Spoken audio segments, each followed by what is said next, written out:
Tech Summit cannot be overstated. It's not just an event, it's a movement, a harbinger of the future. It's where gaming meets technology, where innovation meets opportunity, where the future is not just predicted, but created. So, as we look to the horizon, one thing is clear. The future of gaming and technology in the Baltic and Nordic regions is bright, and it's being shaped right here at the Mare Balticum Gaming and Tech Summit. Ever pondered the infinite potential of gaming and technology? How they intertwine, evolve, and shape our future? Imagine a stage where this boundless journey unfolds. Welcome to the Prague Gaming and Tech Summit. Born in the heart of Europe in 2017, this summit has been the crossroad for innovation, a meeting point for minds that dare to venture into the Via Infinita, the path of infinite possibilities. Spanning across industries like gambling, blockchain, fintech, esports, virtual reality, and artificial intelligence, the summit has been a beacon for those eager to push boundaries and redefine the norms. Year after year, it has attracted the brightest, the most audacious, the pioneers, and the visionaries. From top decision makers to key stakeholders, the Prague Gaming and Tech Summit has been a melting pot of ideas, a platform for synergies, and a catalyst for transformation. And now, as we stand on the threshold of 2024, the stage is set again.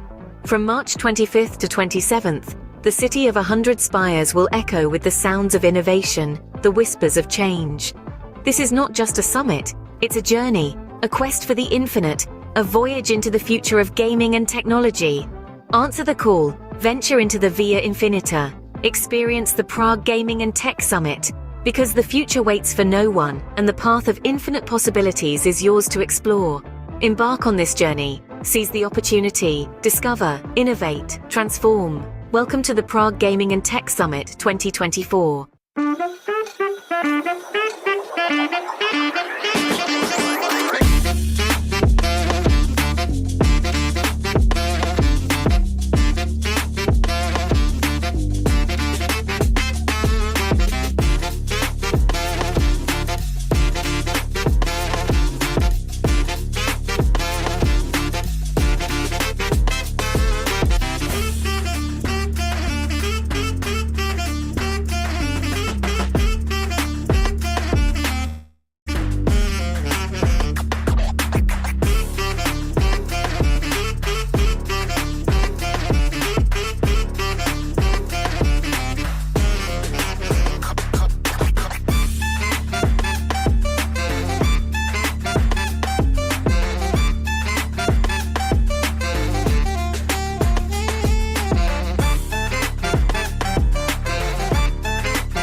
All right. So, social media, are you ready? Daniel, are you ready? Yes, sir. Yes, sir. And All you? right. So, yeah, I'm very ready. Okay, so guys, let's welcome the co-host of our show. It has been fun that last week when I posted that we're looking for a co-host. Immediately, I also made a message to Daniel, and his reply was he's in. So, Yes, sir. Daniel, before we start, just maybe share a few words about yourself for the industry that might not know you already. Sure. So yeah, as Zoltan already said, my name is Daniel. I'm founder and CEO of Trine Gaming. We are virtual casino developers. Yeah, basically, I would say this is the shortest but the realest bio I can say. The rest you will know about me during the podcast when I will share my opinions on different stuff.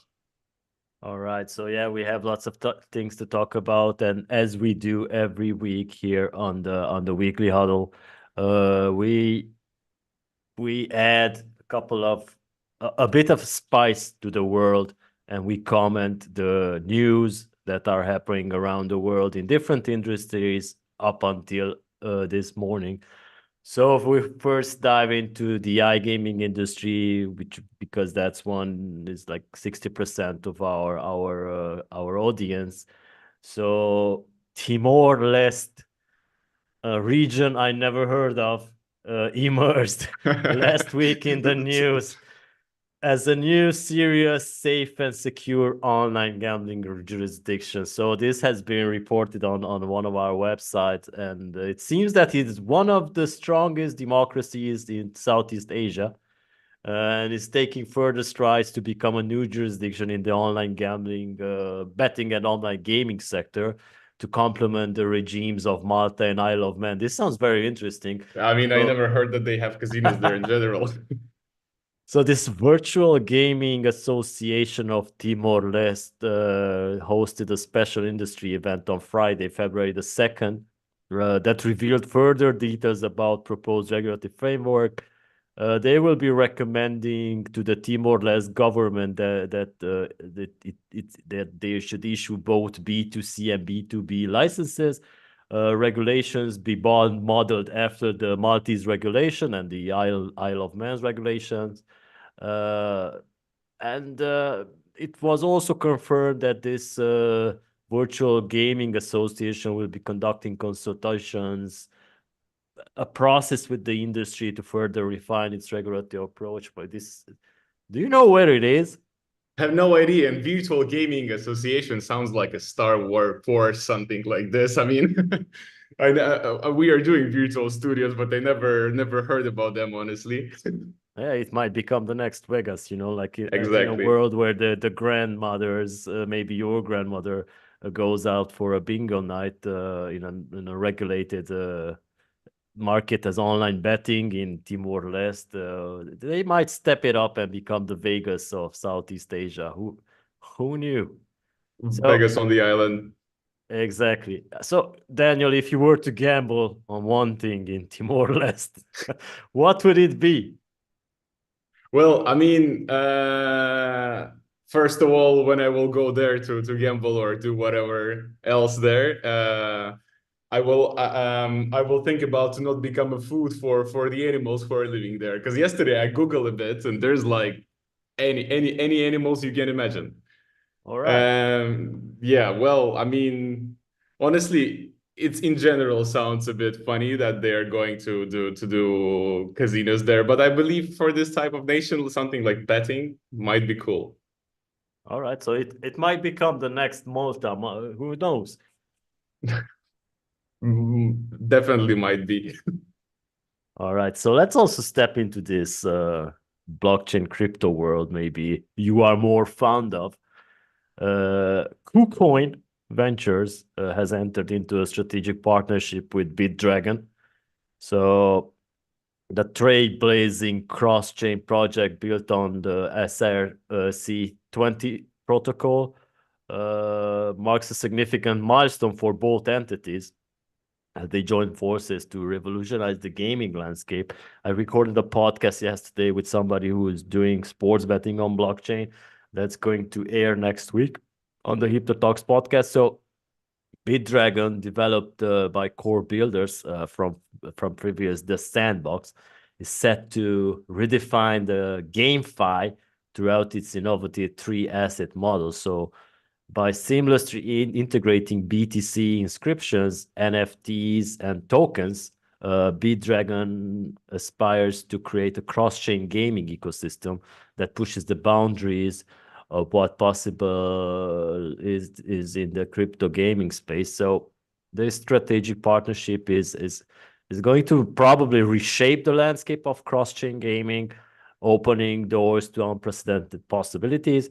So as the collaboration unfolds, both KuCoin Ventures and BitDragon are committed to delivering a gaming experience that transcends expectations. Yeah, I know you've been in the NFT space for a while. Yes. I mean, it's cool that people still like remember NFTs, but yeah, I mean, Hey, they do, especially since there's a new movie with Kevin Hart on Netflix.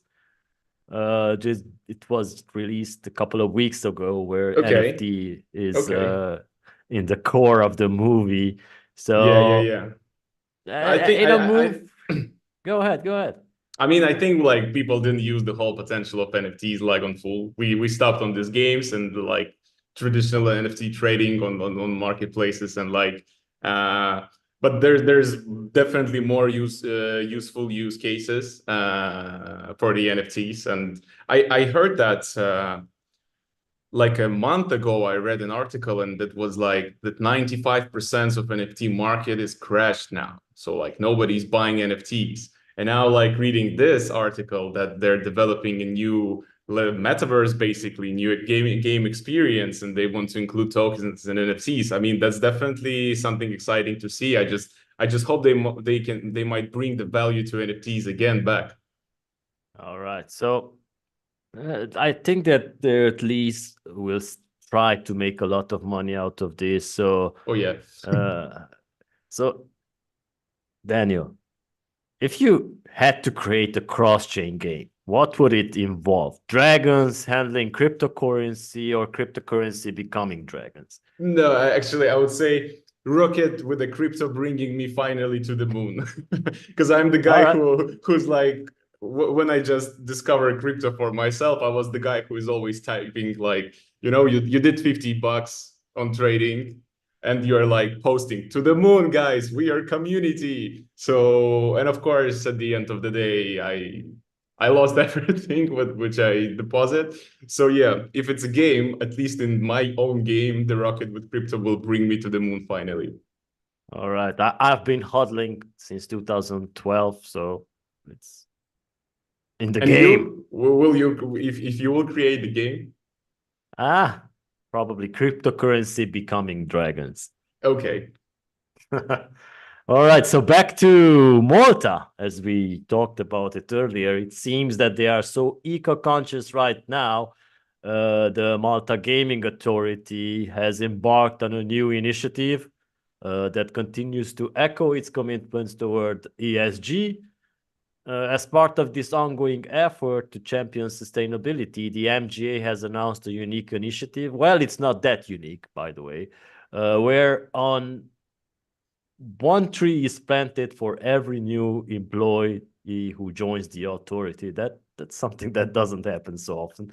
So kicking off the project, the MGA recently planted 17 trees, a mixture of the indigenous tamarisk and chest trees at the Marsaskala Nature Trust Reserve. You most probably know where it is because you're in Malta. So no. Is this no Actually, all right.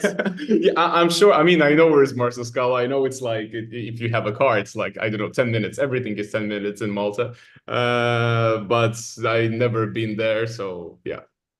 All right. So it's important to mention that Christopher Formosa, the deputy CEO and COO of MGA, has said that this initiative aligns perfectly with the MGA's dedication to fostering a more sustainable future.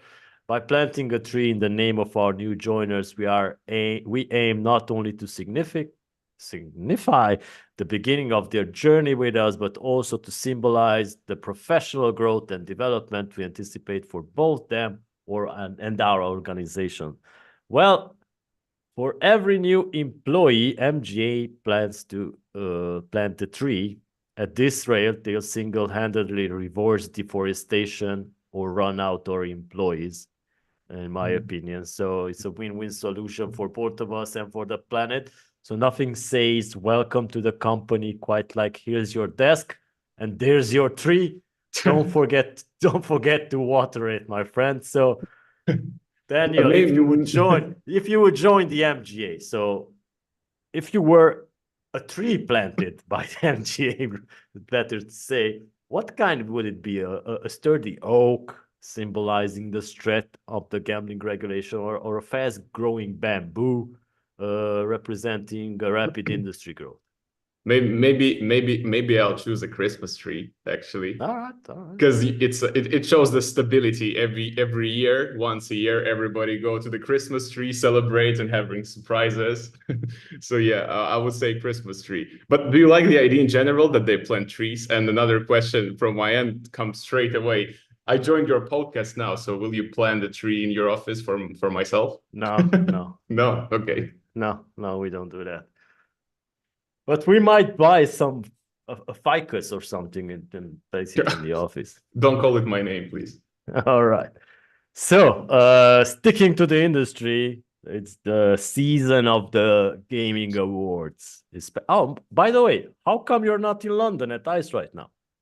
This time actually we were planning to go there, but we have a bit different priorities this time. So yeah, so I'm in Malta right now, but in March I know where I'm going for sure. Oh, it's Prague. Yeah. Yes, sir. All right, so it's the award season, and it's interesting to see how traditional gaming awards are now including cryptocurrency and blockchain and this type of cool award names. After a long year, we have been doing this. It seems that it's catching on for more award ceremonies now. So SoftSwiss has been named Crypto Company of 2024, probably the lead sponsor of the gaming awards. So the Crypto Company of the Year was announced at the International Gaming Awards in London, and SoftSwiss, the leading technology company, with 15 years of experience in the industry, gets this title for the second year in a row. So the Crypto Company of the Year category recognized companies that created innovative experiences for clients in the gambling sector with a focus on crypto. So this seems to have come naturally for SoftSwiss, because I remember that they actually were the first company to launch a cryptocurrency-based casino. Beginning with Bitcoin, SoftSwiss has expanded its cryptocurrency offerings to nearly 20 digital coins since 2013. So SoftSwiss wins the Company of the Year again. At this point, they might just rename it to the SoftSwiss Award and call it a day. Don't host it again, my friend. So winning the same award for 2 years in a row, it's like SoftSwiss is in a high school. It seems that SoftSwiss is a high school quarterback of the crypto world, and they are peaking early and loving it. So Daniel, my question to you is if you were to give an award to SoftSwiss, what would it be? Well, it might be like best use of the soft material in the hard industry, for example. But they don't have their own token, right? No. Exactly. That's interesting. Like, because I think BetConstruct has their own token. BetConstruct as well. I heard about, Fun Token, for example, as well. They have their own token and their own casino. And yeah, it's very interesting. Like, they do crypto casino, but they don't have their own token. But they are Crypto Company of the Year. SoftSwiss, that's cool.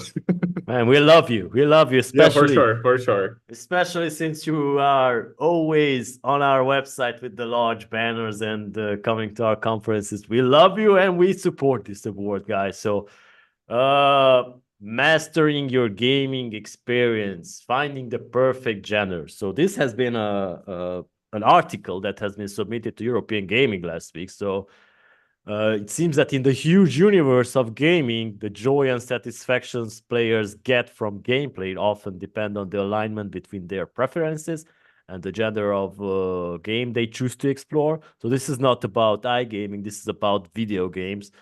This choice is not merely about selecting a game, it's also finding a world that resonates with your style, interest, and the type of challenge you seek. So wherever you're navigating throughout epic quests,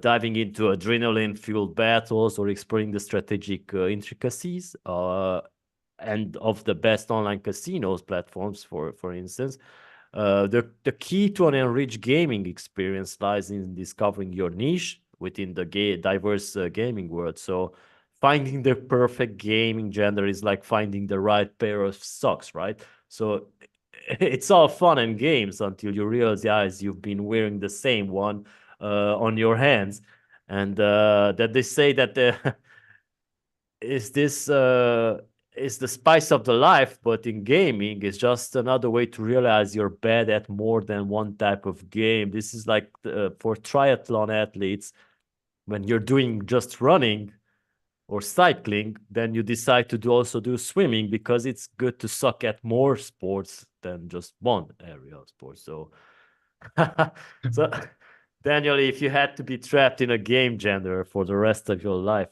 would you choose a never-ending strategy game where you always on one move from victory, or an internal RPG where you're stuck in the tutorial?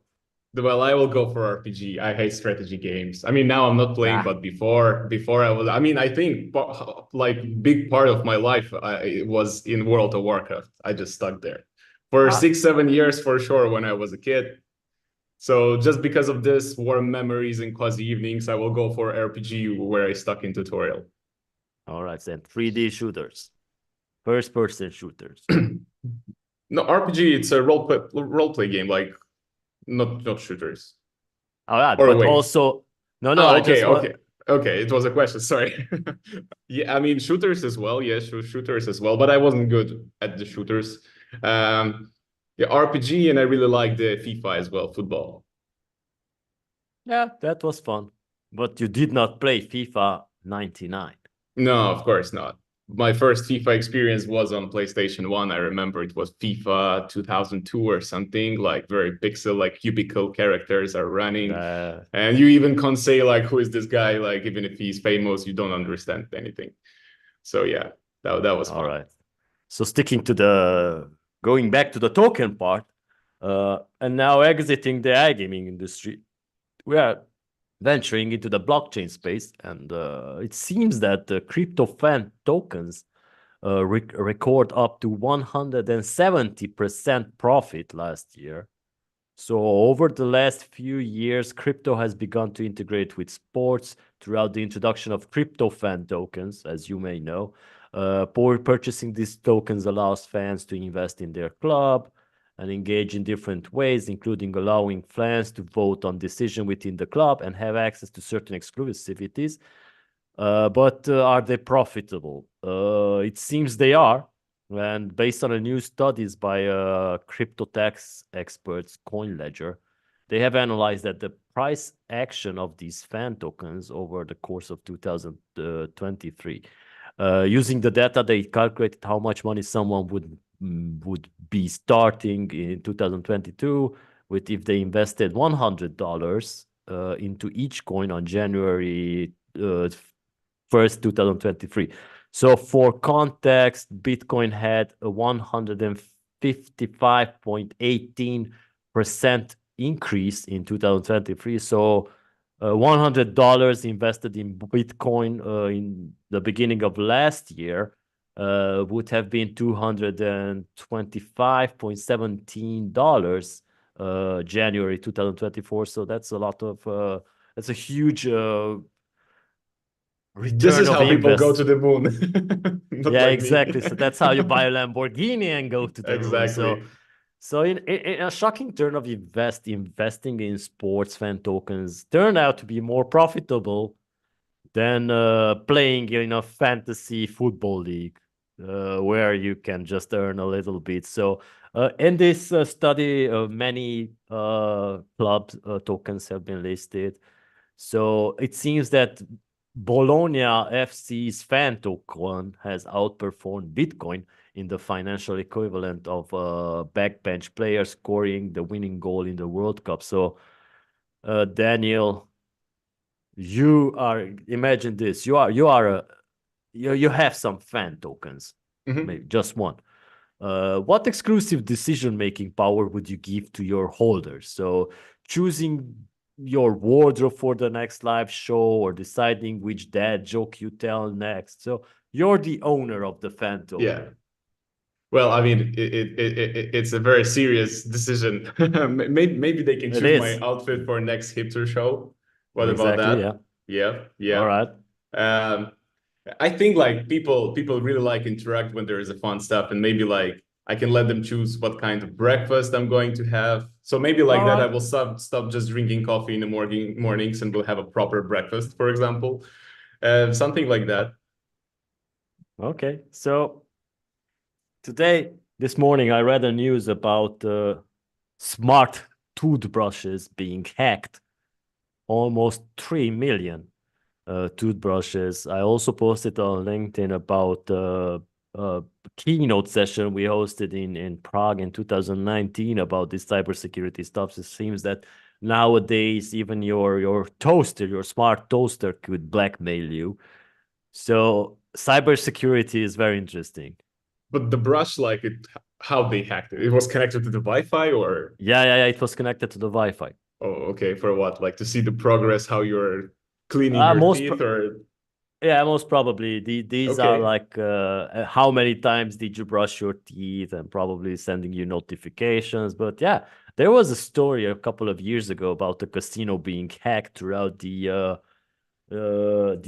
aquarium inside the casino, and they hacked the smart device which was putting the bubbles, Okay.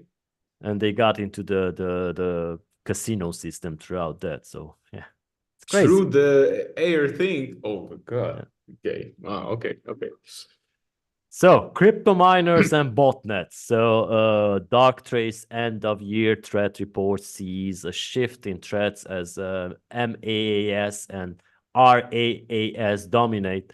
So, Darktrace, a global leader in cybersecurity AI, has released its 2023 end of year threat report, and they identified the key threats and attack methods facing businesses observed across the past 6 months. So these insights uh, by Darktrace unique self-learning AI across its customer fleet shed light on rapid shifts in cybersecurity landscape and new techniques adopted by attackers attempting to sidestep traditional defenses. So the findings show that as a service attacks continue to dominate the threat in landscape with. So now we can say what MAAS is. It's malware as a service, and RAAS is a ransom as a service. So now we learned something today. So these tools are making up the majority of malicious tools in use by attackers. So as a service tools can provide attackers with everything from pre-made malware to templates for phishing emails. Wow, I need to access that. Payment processing systems and even helplines to enable criminals to mount attacks with limited technical knowledge. Wow, it's like a hacking made for dummies. Exactly. So And then we have these articles that the toothbrush was hacked. exactly. So it's nice to see that the cybercrime industry is embracing the gig economy, right? So This is amazing. freelance hacking, maybe this will be something on Fiverr that you can just buy for $10. So remember the days when viruses just slow down your computer. That was old, my friend. So Now they're part of the sophisticated botnet, and we are missing the Yeah. good old days when your toothbrush wasn't hacked. This article remind me of a game. I'm not sure if you know, like, I think I'm not Watch Dogs, or the whole idea is that there is the guy with a smartphone walking around the city. He can literally hack anything. So it's something like this, because you are hacking like signs, billboards, and stuff like toothbrushes. I think it's the same. All right, so let's do an exercise, Daniel. What if you were a cyber criminal for just one day? What would your hacker name be? Well, I would say like, there's a superhero Batman, and Yeah. I'll call myself like a Biteman maybe, Bite. but with a voice like I'm Biteman. So like Bite. hacking the bytes. All right, so that means I'm Robin Hacker. Exactly. All right, so let's do the tech category as well. And it seems that Huawei has unveiled Wi-Fi 7 at an APAN 57 to upgrade the network experience for education. Now I know that Wi-Fi 7 is just starting to be available.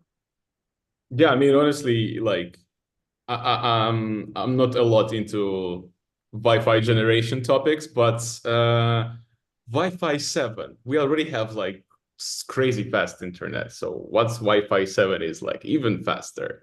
It's Like, even faster. Yeah, it's the latest generation of Wi-Fi yeah, standards. Yeah. So it offers a smoother and more reliable wireless network in high density, high bandwidth, and low latency uses, such as accessing the metaverse, my friend, and utilizing augmented reality, virtual reality. So this is why okay. we need a stronger Wi-Fi. Dude, this is why we need Wi-Fi 7. Thank you, Huawei. Yeah, they promised to revolutionize education by making it possible to download your degree faster. Just kidding. Faster You response from still ChatGPT. exactly you still have to study, my friend. So with Huawei's Wi-Fi 7 student can now procrastinate in 8K resolutions, and because if you're going to put off studying, you might as well do it in a high definition, right? So That sounds like a plan, honestly. exactly. So if you could use Huawei Wi-Fi 7 to instantly learn one thing, what would it be? Okay, finally, I will learn how to play chess. Oh, chess. I always wanted to learn, but I mean, this is not a game for me, but I wanted to learn it just to know. And of course, you never have time for the things which you think are not fun enough. So yeah, if I can just download information to my brain directly. Actually, there is the thing like Elon Yeah. Musk implemented the chip. So yeah, we are Yeah, getting there. let's Wi-Fi 7 implemented chip in the brain. faster downloads to the brain. Yeah. I mean, like a year ago, I was thinking we're entering exciting times with the metaverses, VR and stuff. I think, and AI, of course. And I think like now I think that no, that was boring. Now it starts. So it's gonna happen every year. We will see more and more cool stuff. Yeah, just remember to say hello to Manel in Prague, the cyborg who is joining our conference for more Okay. chips Ah, implanted in brain and stuff like that. So yeah. right. You said something. I remember that you will have a cyborg there, right? Yeah, he's joining. Cool. He's joining us for a fireside chat, and it will be very interesting. It's like the Matrix. I remember when it was I think it was in the first episode when they were downloading martial arts techniques into their brains and Yeah. stuff like that. All right. So in other news, King Charles, uh, King Charles' announcement causes an explosion of searches for how to check prostate cancer by 1,000%, over 1,000%. So wow. So Buckingham Palace announced on Monday that the 75-year-old King Charles has been diagnosed with cancer and is already receiving treatment. Hope it goes well. The news came after the announcement on Wednesday, 18th of January, that King Charles required treatment for an enlarged prostate. So the king's cancer caught early, caught early announcement has caused a surge in Google searches for prostate check worldwide. So the analysis by skincare experts at Supplement Doctor has revealed that searches for check for prostate cancer and how to check prostate exploded over 1,000% in the past 7 days. It is understood that the king was keen to reveal his prostate check to encourage others to do this. I never had one. Me too. All right, so King Charles Health Update has been more for prostate awareness than any campaign could ever dream of. I know there have been plenty. So next up, maybe the royals might endorse dental checks, maybe. So Well, maybe they can, I believe, influence yeah. fashion, public Yeah. opinion, prostate exams. What can they do? So Is there anything left? yeah, maybe promote virtual reality. Actually, yeah. I'm not sure it's something what they usually do, like like virtual reality, but yeah. All right, so let's imagine this. Daniel, you're a superstar. Okay. All right. So I'm already imagining. You're I mean, all right. So feels good. Feels good. you have a health update to share with the world. Okay. So if this could surge a growth in the Google searches, what type of health update would that be? Maybe something like how to co-host with the grace under the pressure. All right. Or are you under pressure right No, now? I'm not. I'm not. Okay. Or something like how to not lose the voice with the co-host in karaoke. All right. Yeah, exactly. For those who don't know, we did actually about maybe 8 or 10 songs in Riga last year, karaoke. Something like that. Yeah. And it was like any genre, like from metal to pop music. Yeah, that was fun. Eminem, 50 Cent, we did it all. 50 Cent, right? Actually, yeah. Yeah. I mean, you were a star on that song. I remember I was like, okay, the king is here. Nah, we all did well. Especially, we had also Hugo, your friend. Exactly. Actually, he's Partner. watching now. Yeah. All right, Hugo, take good care, my friend. Hopefully, you will not. I mean, I'm crossing my fingers that you break a new record this year in Prague for the longest stay out after a party like you did in Budapest. This is gonna be the top new for the podcast, actually. Yeah, Exactly. breaking new record. Well, now he have to really try hard because last one was what, like 8:30 or? Yes. Yeah, it was crazy. It was crazy. He has to come directly to the conference at 9:30. I'm preparing him time to time. Don't worry. Saturdays we're. All right. So Ultra PC surveys show a quarter of digital PC games go unplayed. Well, that's sad. So Ultra, a complete PC gaming hub, created a AAA talent for companies like Ubisoft, PlayStation, Nintendo, and they released full findings of their Ultra PC gamer study, which revealed that 24% of all digital PC games in gamers' libraries have never been played, while 58% of the PC gamers would sell their digital titles if they could. So it's very interesting to see this survey. They also highlight how digital games are often neglected by players, alongside the 24% I've mentioned that go totally unplayed. Less than half, 44% of digital games are played regularly. Additionally, insights from the report include data on discoverability, the influence of reviews, preferred storefronts, attitude towards earning digital items and money whilst playing. So it's very interesting to see this. It turns out the biggest game for PC gamers is collecting them all. Like playing them in apparently is optional. So with the 24% of digital games unplayed, it seems Yeah. that the real final boss for PC games is their own impulses of purchasing these. So, do you have Yeah. any games that you never played and you just bought I them? mean, I have Steam account full of games I never played. So if someone want to buy it, guys. All right, so But yeah, yeah.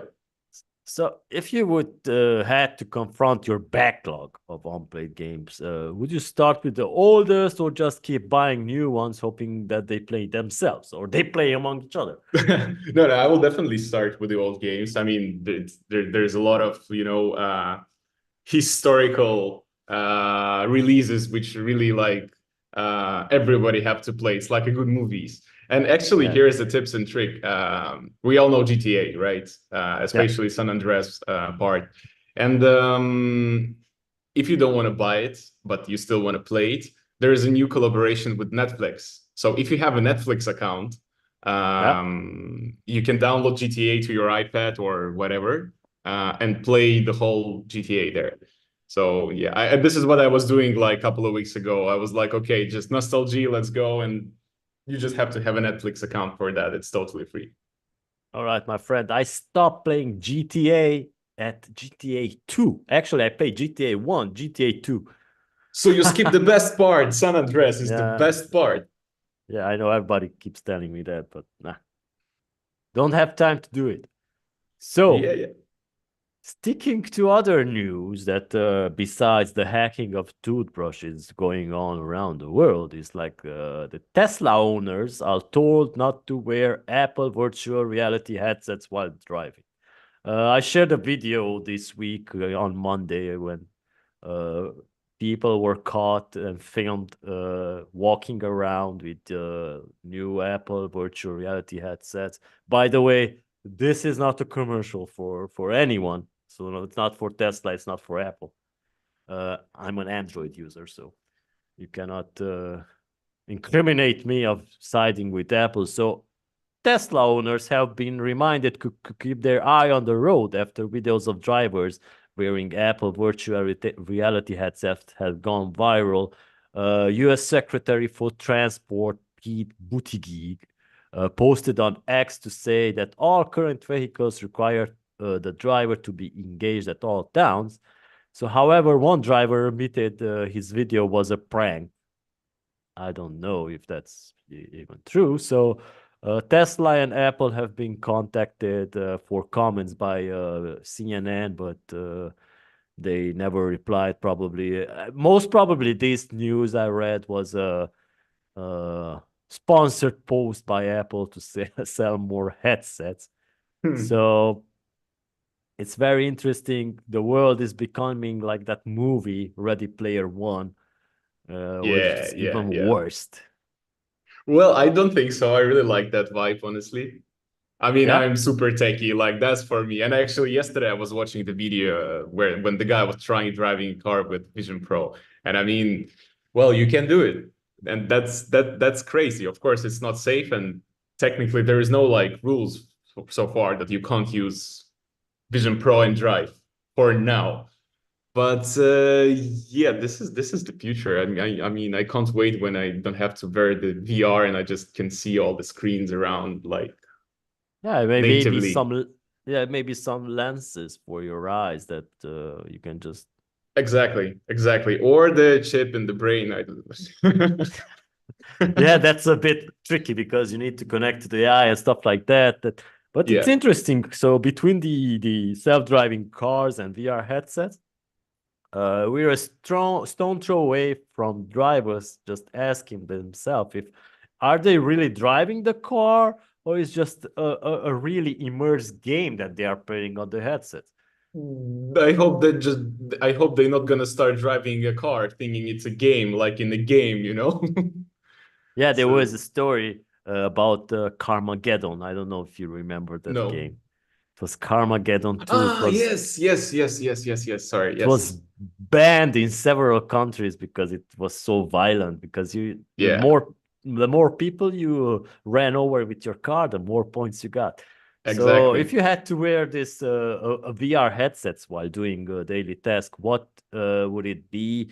So what would you be doing? Navigating a morning routine in virtual reality, or virtual attending meetings while actually you are on the beach? What would it be? Well, I honestly, like, as I said, I'm very into tech, so I love all this stuff. And like, if I can stay in the VR headset comfortably 24 hours, I'll do it. And I will definitely like optimize all the like the office space, home, everything. You wake up, you already with these glasses, you have all the information. And like in the movies, like you're brushing your teeth on the mirror, you have like all the information about the day, meetings and stuff. So I will make my life smart. Even while All you're right. driving, actually it can be a cool use case. Something like with this Ray-Ban and Meta collaboration. So it can be something like, you know, it's helping you to navigate way better. Actually, it's way better to look at your phone when you're using GPS. Like when you have, I don't know, Exactly. the arrows while you're driving. Of course, like VR headset, it's not something what you are going to wear while you are driving. But just to give you an idea, like yesterday, I have the Meta Quest 2. Yesterday, I discovered that if you hit your controllers and put them on a table, you cannot use controllers, but you can use your hands.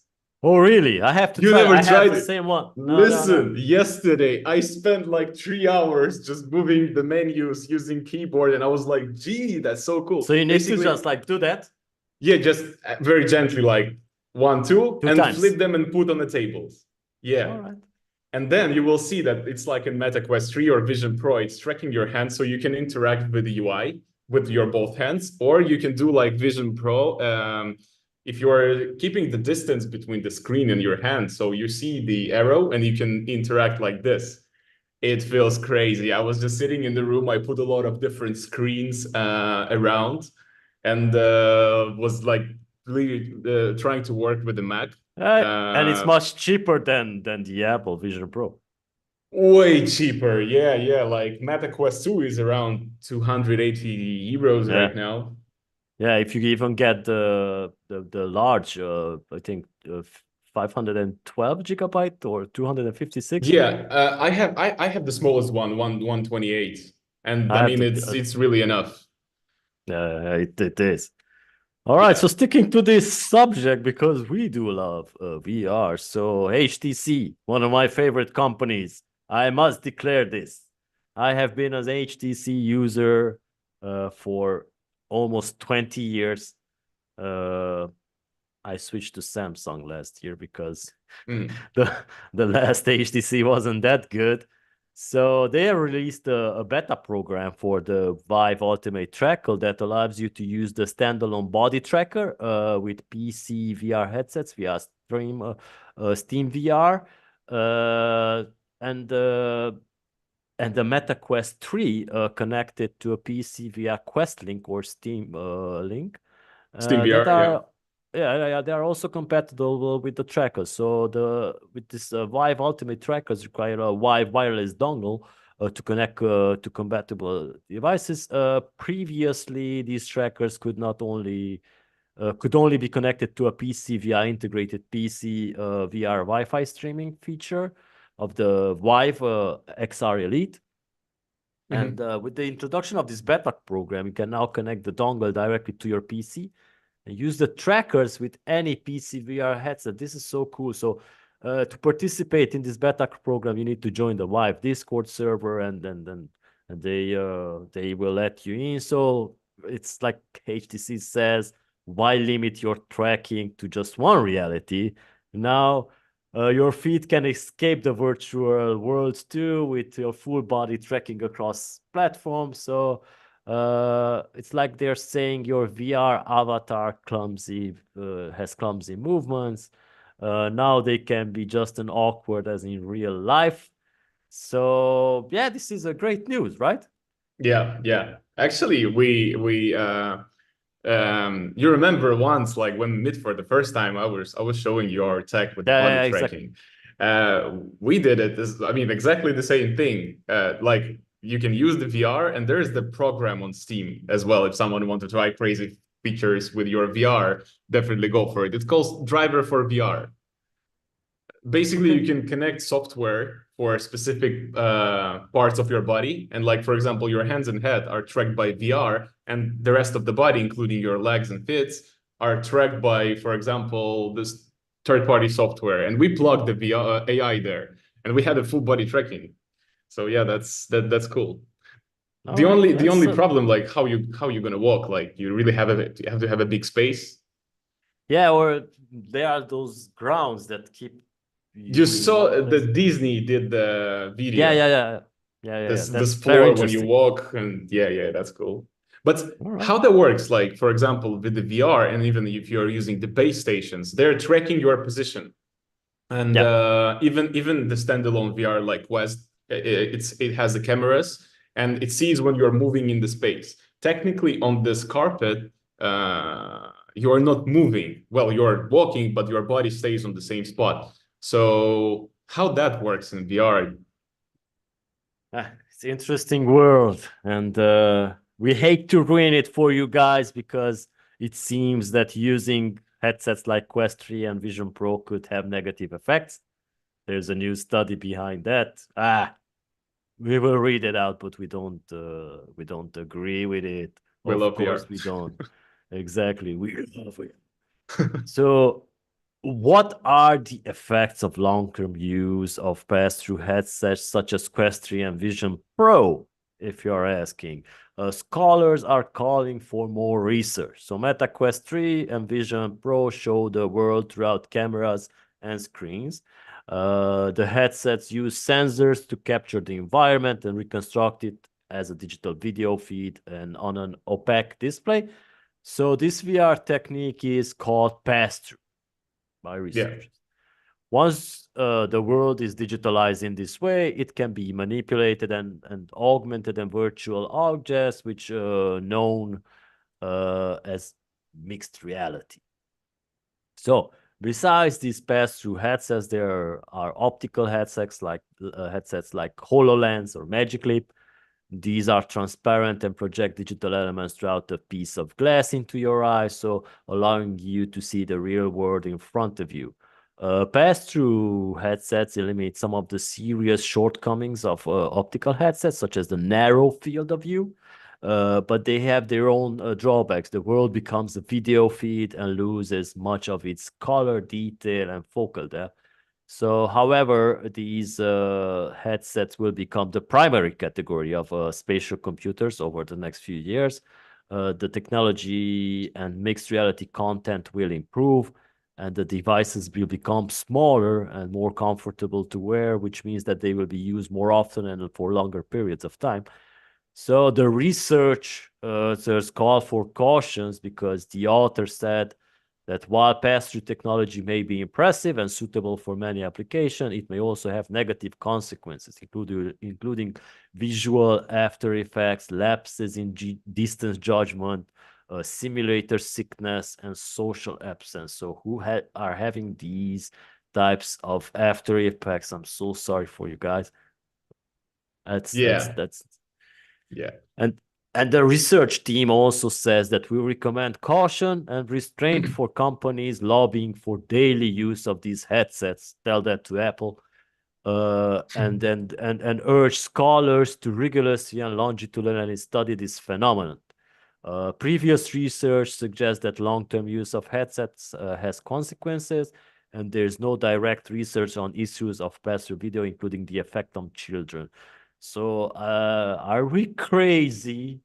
I mean, have we become crazy for using these headsets? So, these researchers warn on dangers of living life throughout the digital lens, but on a brighter side, your reality can now have a filter, right? So, yeah. I mean, this is amazing. Who needs this boring life? Let's go to virtual reality. Yeah, exactly. So it's funny, like because experiencing the world in a natural state is like a millennial thing right now. Yeah. Who needs real colors when you can have digital enhancements, right? Exactly. No, I mean it's important. Look, staying in virtual reality is not super fun as in a mixed reality. Like, and that's the thing. That's the whole thing about it. It's very cool when I can enhance my real life with the whatever around.